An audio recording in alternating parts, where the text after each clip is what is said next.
Olá, meu querido, você que está nos acompanhando nessa maratona da Unesp, né? Prometi para vocês que nós iríamos fazer todo o vestibular da Unesp, da parte de primeira fase ainda, né? Que da segunda fase ainda não aconteceu, mas todas as 8 questões dos dois tipos de prova, de biologia, da área de biológicas e da área de ciências humanas e exatas, nós iremos fazer. Nós estamos então numa mini maratona aí.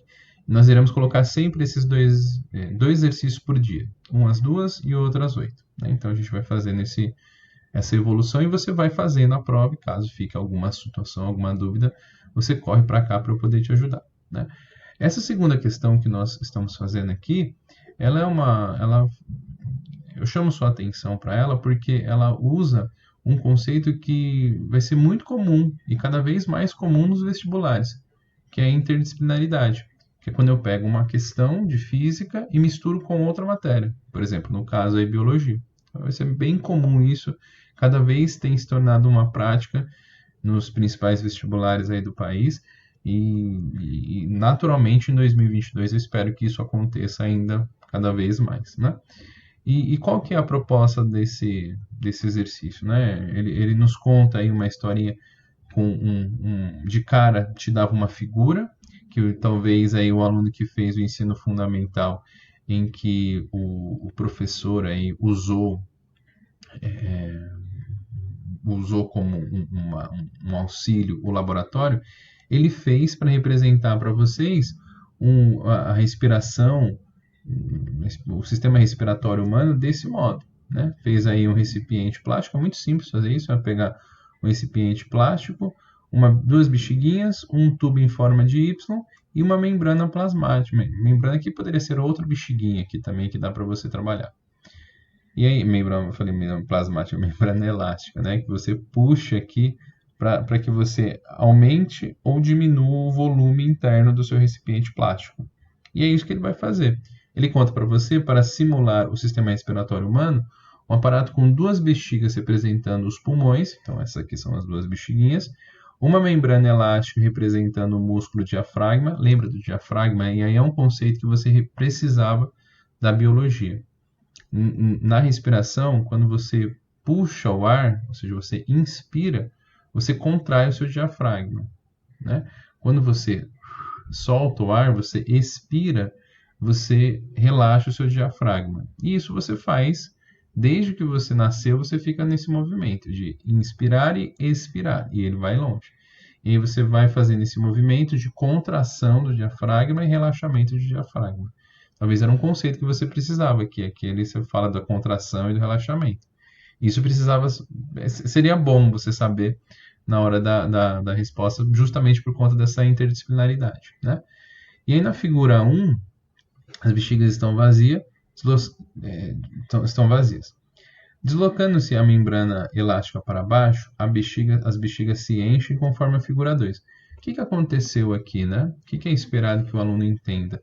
É você entender o seguinte: se você puxa essa membrana elástica para baixo, o que é esperado que você perceba? Que é o aumento de um volume interno aqui.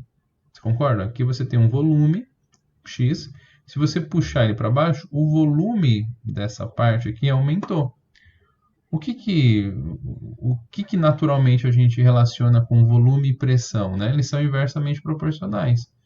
Ou seja, se aqui eu aumentar um volume desse sistema eu digo essa parte interna aqui dele, né? Essa parte interna aqui dele, você vai aumentando o volume e diminuindo a pressão. Consequentemente, se você tem uma diminuição da pressão, na comparação com o ambiente aqui de fora, que é onde a traqueia está aqui ligada, ele vai aumentar. Né? E isso daqui, na comparação entre a pressão que está aqui dentro do recipiente e lá fora, e aqui há um tubo que liga esses dois sistemas, você tem mais pressão aqui fora e aqui você tem menos pressão. Né? Então, consequentemente, o ar que está aqui com maior pressão, ele vai em direção a essa região aqui. Como só tem essa ligação entre eles, olha o meu amigo Jurandir aqui trabalhando, meu querido pedreiro que não para de quebrar um apartamento aqui ao lado. Mas quando eu coloco aumenta esse volume, a pressão aqui interna diminui e a pressão que era maior, que é maior agora do que a pressão interna, tende a vir nesse caminho e aumentar aqui o volume dos pulmões. Por que aqui não tem? Porque aqui a pressão entre o que está aqui fora e a pressão que está aqui dentro é a mesma, não é? Então aqui ele fica nessa condição. Mas vamos ver as perguntas, vamos às alternativas. O fenômeno que a gente está falando aqui já está muito claro. Então, é uma analogia entre esse aparato e o sistema respiratório humano, o deslocamento da membrana elástica para baixo corresponde. Então, quando eu faço isso, o que aconteceu? A contração do diafragma, perfeito, né? A contração é quando você inspira, puxa o ar, né? Ele vai contrair, e que aumenta o volume da caixa torácica, fazendo com que a pressão interna dos pulmões fique maior que a da pressão ambiente. Não, na comparação a pressão diminui, porque daí ela vai aumentar. Porque se ela fosse maior, ela teria que ir para fora. Internamente a pressão tem que ser menor do que a pressão aqui de fora para que o seu volume aumente, né? Para que o volume dos pulmões aqui aumente. Então isso aqui fique menor, né? A contração do diafragma, tá certo, é que diminui o volume da caixa torácica, fazendo com que a pressão interna dos pulmões fique menor do que na pressão ambiente.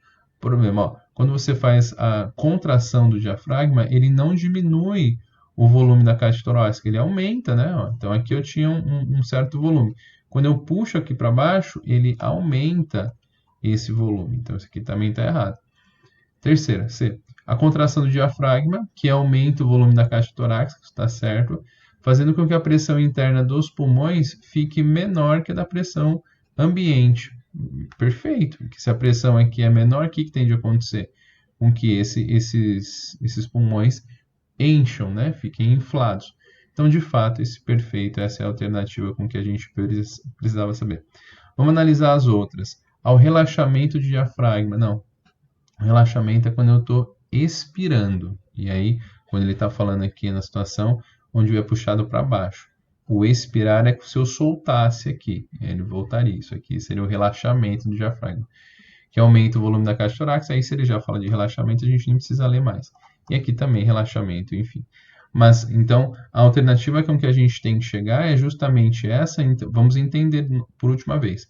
A contração do diafragma. Então, quando eu estou inspirando, que é a situação que eu estou aumentando, inspira aí para você ver se aumenta o volume do seu pulmão aqui. Você está permitindo com que o ar entre pelos pulmões. Você está contraindo. Isso acontece na inspiração. Perfeito. Aumenta o volume da caixa torácica. Inspira aí para você ver. Pode ver que a sua caixa torácica vai aumentar de volume. Você está enchendo o seu pulmão de ar, né? Fazendo com que a pressão interna dos pulmões fique menor que a pressão interna dos pulmões fique menor que a pressão do ambiente.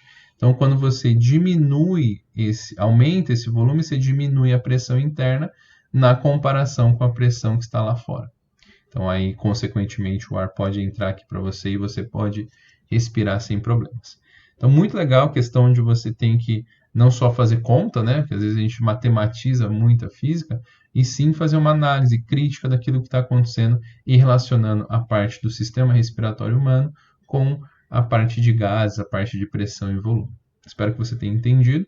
Qualquer dúvida, deixa uma mensagem aqui no nossos comentários para eu poder te ajudar, tá bom? Mais uma questão aí, questão número 2 da prova da Unesp de 2021.